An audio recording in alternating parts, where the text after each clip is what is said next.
Hello, pageant fanatics! Mabuhay! I am Christina Poshnerr, your Pinay vlogger here in Germany, and welcome back to my channel! Today, I will talk about the Miss Universe 2022 official headshots. But before that, I'd like to thank those who subscribe here in my channel. Your subscription is highly appreciated, and of course, to those who haven't yet subscribed, please consider yourself subscribing and don't forget to hit the notification bell for more videos to watch. Okay guys, since I already uploaded my top 12 contemplated headshots, I also want to include the halfway flattering headshots of other candidates. Supposedly, I have my top 20 on my list, but to be honest with you guys, I was a bit surprised when I completely saw the official headshots of the delegates. Most of them are unlikable. I don't know why. For me, their makeup is too heavy. Some photos are edited, or maybe it's only me who feels that way, but I didn't have a hard time in choosing my favorite headshots.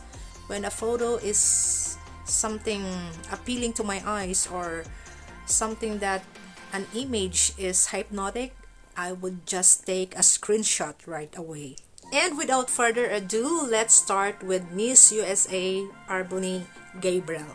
You know, this queen is really admirable, as her verve and artistic side in creating DIYs, sustainable fashion, and advocacy is something extra special about her.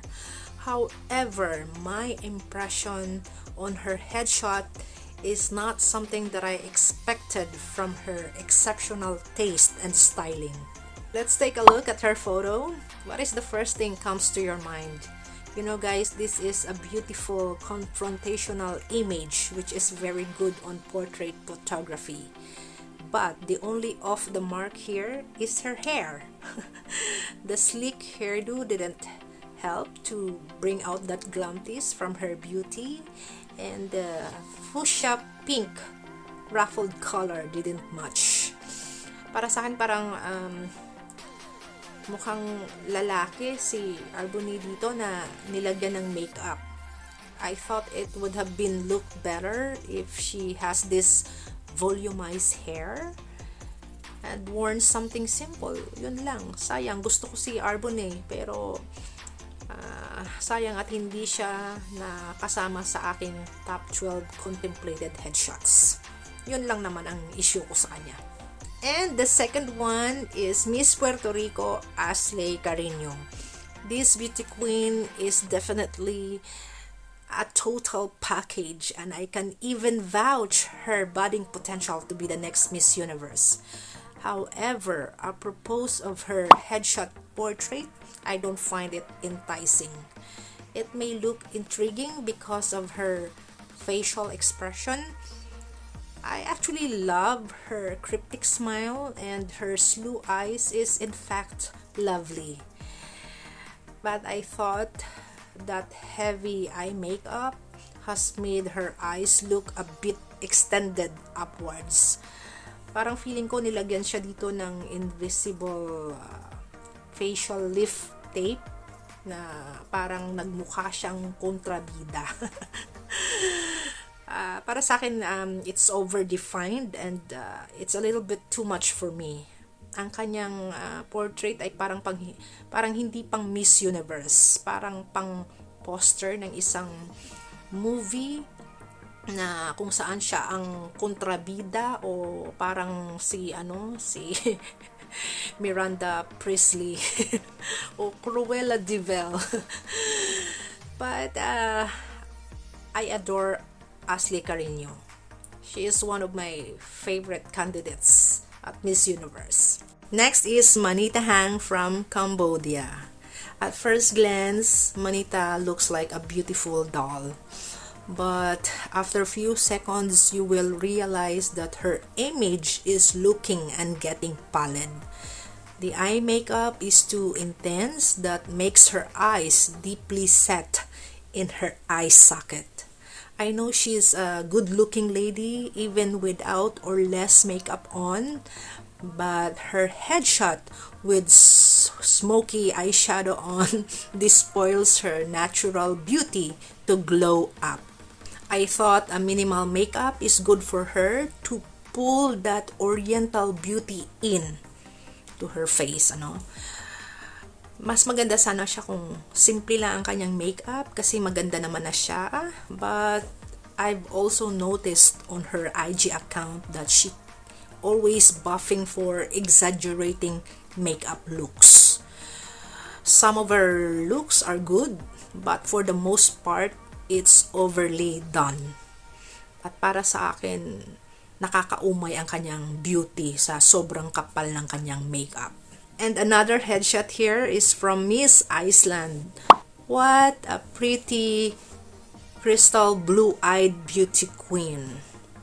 Her headshot is nice, but it does not relay a speaking image.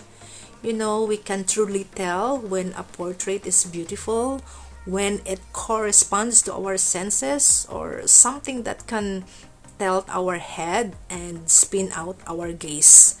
And for Miss Iceland, unfortunately, her headshot looks deadpan, if you will. It's somewhat similar to filtered photo or remastered old photo, and I don't find it mesmerizing. I thought there would have been a personality on this photo if she only smiled and there was a little adjustment in lighting. Kasi para sa akin parang ang baba ng quality or resolution ng kanyang headshot portrait, kaya parang wala siyang masyadong buhay tingnan. Lastly, I have here Ivana Bachelor from Guatemala. Alam nyo guys, tingin ko dito sa headshot niya ay para siyang si Sheila Israel. I am not sure if you can still remember Sheila Israel. And for my foreign viewers here, Sheila Israel was a popular actress here in the Philippines during the 90s era, and Miss Guatemala's facial beauty resembles to the said actress. And what I love about her headshot is her confrontational pose with piercing and alluring hazel brown eyes.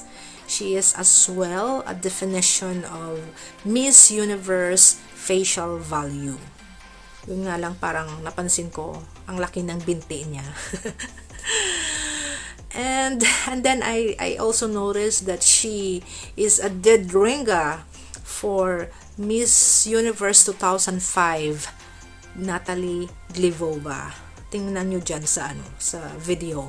O, diba? Parang magkahawig din sila ni Natalie. I saw more of her videos and photos on Instagram, and I would really say that she's a gorgeous lady. But her headshot is not something that my eyes could hold up to, and the only reason is the absence of contrast on her portrait, because it looks a bit flat and muted in color. I thought it would have been look better if the background was in black color, just to allow her image to look like a 3D portrait. And konting adjustment rin sana sa kanyang lighting para hindi naging lubog ang dating ng kanyang portrait. And before I wind this up, I just want to show you guys one particular headshot which implies a generic and professional photography. And Miss Gana Ingracia Mofoman has it. And if I could only choose one best headshot, I would absolutely pick this as my number one.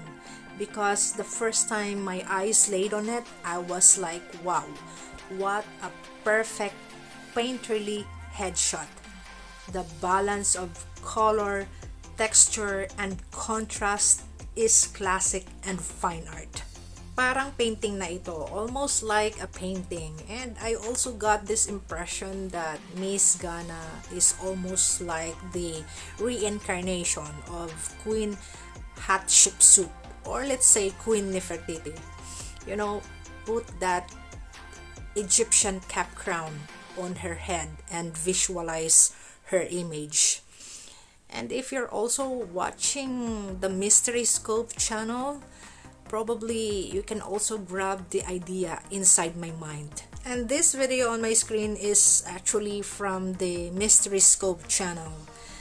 They use this Berlin bust of Nefertiti, which is known to be the fake one, but I am not sure how true the rumor is.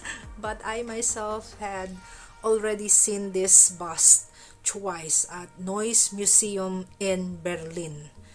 Look, it's digitally manipulated using all motion and technology. Ang ganda, diba? It's amazing. Nefertiti comes to life again. Anyway guys, thank you so much for watching, and I hope this video did not strain your good mood because I've said something that is not so sweet to your ears. We have to remember, guys, that this is only an ancillary assessment for the candidates, and we all know that these headshots are primarily discommended by the pageant fans. But you don't have to worry because it won't affect the performance of your delegate or your favorite candidates. Again, thank you so much for watching. God bless, keep safe, and see you next time. Cheers, bye!